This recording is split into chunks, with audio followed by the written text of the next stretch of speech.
Designers are often given ridiculously short timelines in which to create their work, often leading to questionable results.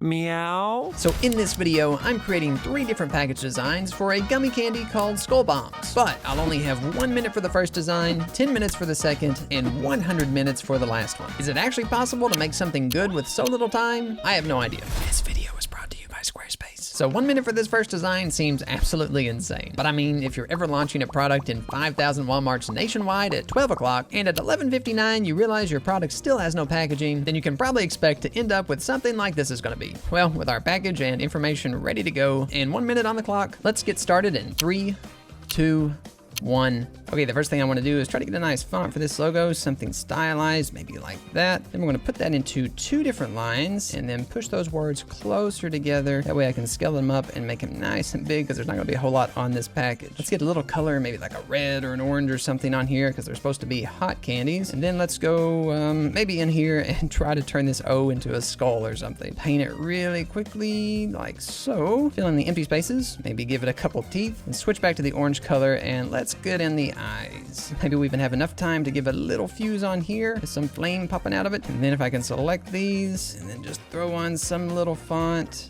Well, it's not the worst design I've ever seen. It's a little unfortunate that none of the text on the bottom was able to be positioned any better. But you know, if you're in a pinch and you need something within a minute, then I guess this could work. And now to the next round, where I'm gonna have a whopping 10 minutes to complete my design. I mean, with that much time, I might just work for the first 8 minutes and take a mini vacation for the last 2. Well, technically, this is 10 times longer than I had for the first design. Will it be 10 times better? I guess we'll see. So let's get started in 3, 2, 1. Okay, so I'm thinking basically what I want to do is to try to take what I did for the first design, but just refine it a little bit more to see what it could have been had I had more time. I'll use that same font. I still want to put the skull in here, but I want to give it a slightly bigger space to fit in. Let's get that background color in, and then let's see if I can paint a slightly better skull than I did last time. Just give it a nice rounded shape. Bring the mouth down like this. Each of those teeth being a little more put together. Now we'll come in with the eyes at kind of an angle, so it looks like the head is tilted slightly. Guys, if I can, I'd like to get some kind of shadow on this so it actually feels 3D. Just go all the way around the bottom of the mouth. Okay, now for a slightly better fuse coming out of the top of him. Nice little spindly wick. And once again, we'll get a nice little spark on the end of that. I think it would be cool to make something that looks kind of like a blast zone beneath it. Almost like the gummies get placed here and then explode and then another one gets put in its place. I'll just make a shape kind of like this. Drag it out a little, squish it into perspective. Maybe just fade that out a little on the edges. That way the blast is more concentrated in the center. While I'm thinking about it, let's give this a little depth in the eyes. And then unlike last time, let's come down here and try to get all of our legal text put together in a font that doesn't stand out so much. So I've got a cartoony font for our hot gummies text. Maybe I'll twist that on its side for a little bit of action or energy. And I'm wondering if I can make that kind of yellow and then make some shapes around it to make it look like it's glowing or something. Does that look good? I honestly don't know. Maybe a second layer would help just to make the glow feel more intense. Get that better color and then turn those down. So that doesn't look too good. I think we need a little more separation between the text and those glows. So I'm just gonna give it a slight drop shadow, help it pop off the background. And lastly, I wanna get a little texture across this entire thing. Well, to be honest, this thing isn't too far off from the first design. It definitely feels more put together, but man, it's amazing just how much time the little things take, like moving the legal text around or painting a slightly better skull with shadows. I couldn't get as much done as I wanted to, but I think it looks okay. As a quick announcement, I just launched a brand new version of my YouTube thumbnail app, ClickPilot. So not only can you preview your thumbnails and your titles for your videos, comparing them against your competition, as well as peruse an enormous library of viral videos to get inspiration from, saving the ones you liked best to look at later, but you can now work with your entire team to collaborate on your thumbnails. We've got comments, annotations, and you can even send files back and forth, making collaborating with your team or thumbnail clients quick and easy. And using Squarespace, the sponsor of today's video, we can easily make a sample landing page for a product like this. Squarespace has thousands of professionally designed templates for your online store, portfolio, or business. I'll choose this one to get my app landing page started. Adjust the colors to fit the ClickPilot brand a bit better. I can start laying out a nice hero image here up top, and with their Fluid Engine editor, repositioning things like this title is a breeze. Just get some updated copy in there. Then the main app features like quickly previewing thumbnails, collaborating with your team or thumbnail clients, and collecting inspiration from viral videos can go right below that to explain the product. Honestly, everything is so easy to customize that if you've ever used Photoshop or Figma, you're gonna feel right at home. And the best part is, you don't even need to know how to code. So if you wanna make your own site for a product or online business or your portfolio, go to squarespace.com for a free trial and visit squarespace.com/Brandon Shepherd to save 10% off your first purchase of a domain or website. Now I have arrived at the final level of our challenge. I will have an enormous 100 minutes to create the best packaging illustrating design that you or I have ever seen. If I succeed, feel free to subscribe. If I don't succeed, well, subscribe anyways. So now that I have a little more time, I want to try a slightly different layout for this. I still want to do something kind of similar with the logo, maybe even use that same font. But the big change is that I want to make the illustration more of a main central element, rather than being combined with the logo. So for now, let's just scoot all this stuff down and out of the way. And in order to do my big skull illustration here, I realized that I don't really know what a human skull looks like. So let's see if I can find some type of reference to look at. This little guy ought to do quite nicely. I'll paste him in here and scooch him over. So I just want to start getting the head shape here, though instead of sticking directly to human proportions, I might kind of cartoonify it a bit, kind of almost like a chibi type of look. Maybe some kind of like cute little nose in the center. And of course he needs a Chad-like jawline with kind of the standard upper teeth. Now I want to try to see if I can make it to look like his jaw is opened. Okay, I realize that is way too wide, so I just want to select it real quick. Then I can use the distort tool to kind of taper it off towards the bottom, which should just help us stick with that cartoony vibe that I want to go for. Because really the entire idea here is that I want to try to find some way to have a tongue coming out of the skull that the gummies can be resting on. Because on the first two packages, we didn't actually see the product at all. And I think having some images of the candies on here is going to help a lot. Now clearly this shape needs to be refined quite a bit, just getting some more detail into all of those features. Keep those eyebrows a little more defined so he has kind of a rough look. I'm wondering if I can warp it to give it more of like an expression, something that better matches the tongue sticking out. You know, I'm just never quite happy with an illustration until I mess with it 1,000 times. So now that that's done, ideally I want to try to find a way to put the logo behind this skull. So I might try to consolidate the legal text over to one side.